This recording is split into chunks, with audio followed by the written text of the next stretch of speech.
Hoje tem Lê Responde aqui no canal, o quadro quinzenal em que eu respondo questões de provas.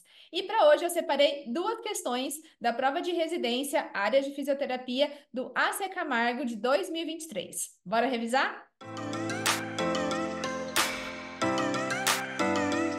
Primeira questão que eu separei aqui para vocês diz o seguinte no enunciado. Dentre as contraindicações da ventilação mecânica não invasiva na criança estão. Vamos analisar então as alternativas para ver quais seriam as contraindicações.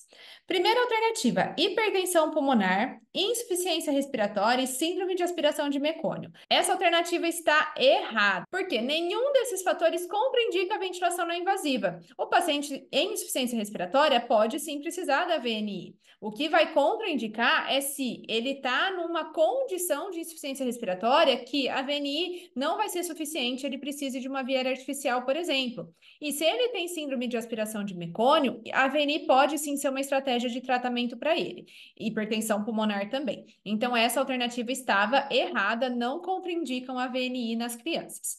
Alternativa B, frequência cardíaca acima de 140, errado, porque dependendo do tamanho dessa criança, uma frequência cardíaca acima de 140 ainda está normal, até cerca de 180, nos primeiros meses a gente considera normal, então estaria errado já aqui. Pressão arterial de CO2 acima de 50, isso mostra que o paciente tem uma hipercapnia e a VNI pode ser indicada, principalmente se forem 2 níveis de pressão, e sinais de hipertensão arterial sistêmica. Aqui também não tem fatores que contraindicam a VNI nas crianças, essa alternativa estava errada. Alternativa C, instabilidade hemodinâmica? Sim. Se o paciente está instável hemodinamicamente, isso pode ser uma contraindicação para a VNI. Risco elevado de broncoaspiração também e tosse ineficaz também. Ele não vai conseguir proteger a sua via aérea. Nesses casos, a VNI é contraindicada. Então, aqui a gente tinha a nossa alternativa correta, que mostrava, então, os fatores que contraindicam a VNI. Vamos ver as outras alternativas. Hipertensão arterial sistêmica, incapacidade de remover secreções e uso de broncodilatadores contínuos não são contraindicações. E uso de drogas vasoativas não é uma contraindicação, desde que ele esteja estável com o uso dessas drogas vasoativas, tá? Esteja com uma dose adequada para manter uma certa estabilidade hemodinâmica, mesmo que em uso de drogas vasoativas. Necessidade de aspiração traqueal também não é uma contraindicação, e aumento da pressão parcial de gás carbônico no sangue também não são contraindicações, tá? Então, essa alternativa também estava errada. A alternativa correta aqui era a alternativa C. Vamos para outra questão? Nessa questão, falava o seguinte: assinale a alternativa correta a respeito do espaço morto anatômico. Vamos ver as alternativas que ele coloca. É o volume total de gás que entra nos pulmões e não participa da troca gasosa? Sim, isso estaria correto. Mas, levando ao efeito de shunt intrapulmonar, torna essa alternativa errada. Então, aqui estava errada. Por quê? Efeito shunt intrapulmonar é quando a gente não tem ventilação e tem sim perfusão adequada. Aqui nesse caso, a ventilação estaria presente. O shunt intrapulmonar é quando tem, por exemplo, uma situação de atelectasia.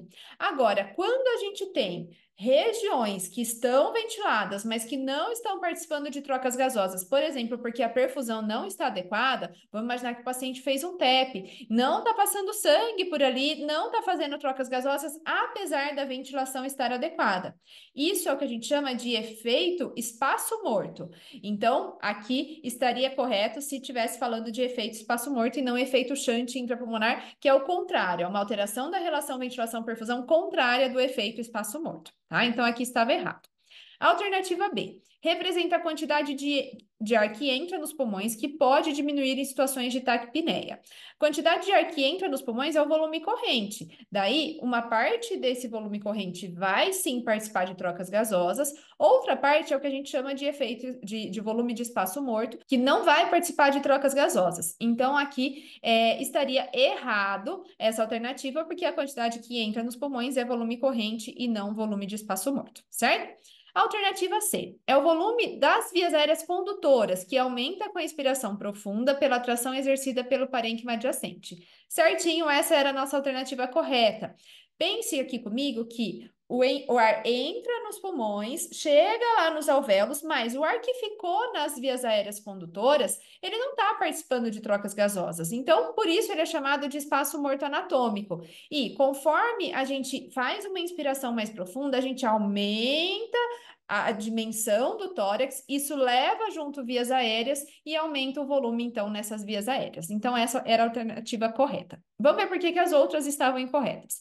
Pode ser representado pela soma do volume de reserva expiratória e do volume residual? Não, tá errado. Isso aqui significa para a gente a capacidade residual funcional. Capacidade residual funcional é a soma do volume de reserva expiratória e volume residual.